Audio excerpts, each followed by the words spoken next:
Hello student, आइए पढ़ते हैं क्लास 8 से अपनी हिंदी पाठ्य पुस्तक वसंत से चैप्टर 9 कबीर की साखियाँ।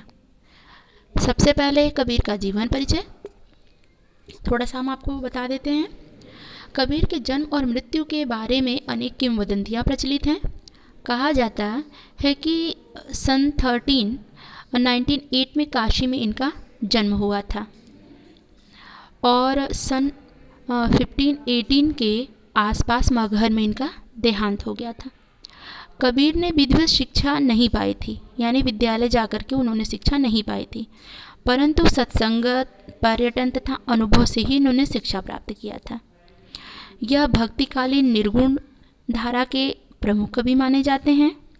इनकी रचनाएं मुख्यतः कबीर ग्रंथावली में संग्रहित हैं, किंतु कबीर ग्रंथ में इनकी रचनाओं का संग्रह बीजक प्रमाणित माना जाता है, यानी कि उसका प्रमाण है कि बीजक ही इनकी मुख्य रचना है और कुछ रचनाएं गुरु ग्रंथ साहब में मिलते हैं। कबीरदास जी अत्यंत उदार, निर्भय और सद्गृहस्थ संत थे। ये राम और रहीम में एकता रखने वाले थे। ये गुरु भक्त थे। सत्संग और साधु संतों के साथ ईश्वर प्रेम, ज्ञान तथा वैराग्य का जगत बोध और काव्य में इनकी लेखनी मिलती है। इनकी भाषा सहजता की, उनकी काव्यात्मक की शैली है।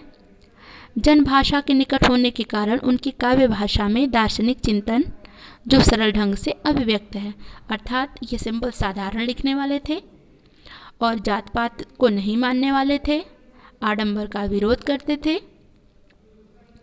और इनका जन्म 1398 और मृत्यु 1518 के आसपास मगहर में हुआ था।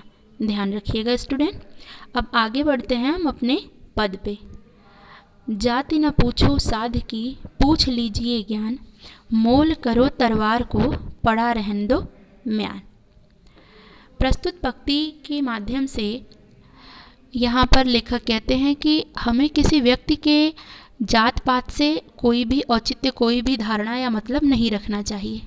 उसके अंदर जो ज्ञान समाहित है, हमें उस ज्ञान को अर्जित करने का प्रयास करना चाहिए।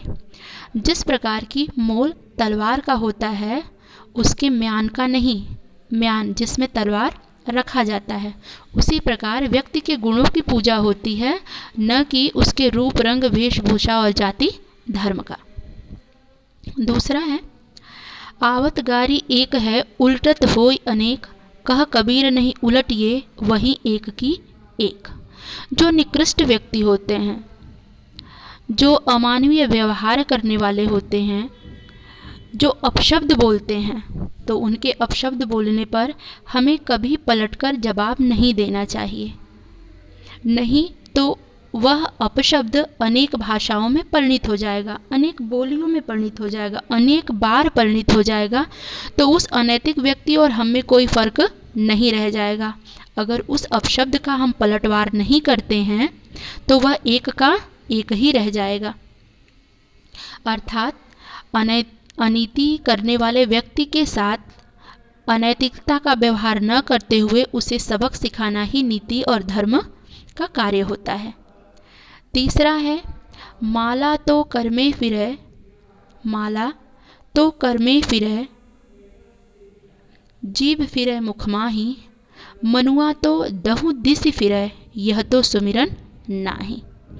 माला, जो तुलसी की माला होती है, पूजा और आराधना करते वक्त जो लोग उसे हाथों से उसकी एक एक मणिका को घुमाते हैं और जिह्वा से राम राम का नाम लेते हैं, जो कि मुख में फिरती रहती है, परंतु अगर व्यक्ति का मन स्थिर न हो, वो ईश्वर के प्रति एकाग्र न हो, तो इस प्रकार का ईश्वर भक्ति और आराधना करने का कोई तात्पर्य नहीं होता।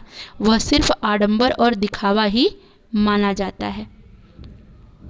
सिर्फ माला फेरना और मुख से राम राम का नाम लेना और मन की चंचलता, चपलता को स्थिर न रखना, यह ईश्वर भक्ति नहीं होती, यह सिर्फ आडंबर होता है।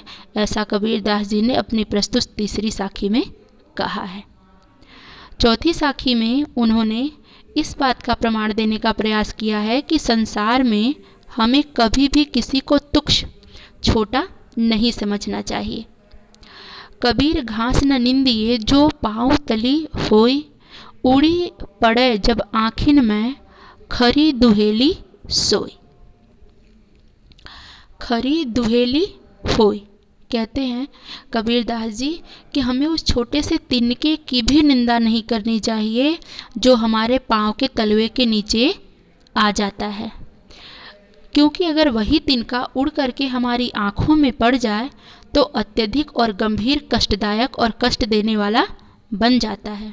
इसीलिए ईश्वर ने सबको समान रूप से अधिकार प्रदान किया है, उसके व्यवहार और कर्मों के अनुसार उसका कार्य क्षेत्र बटा हुआ है, तो हमें और आपको कोई अधिकार नहीं है किसी को तुच्छ और छोटा समझने का।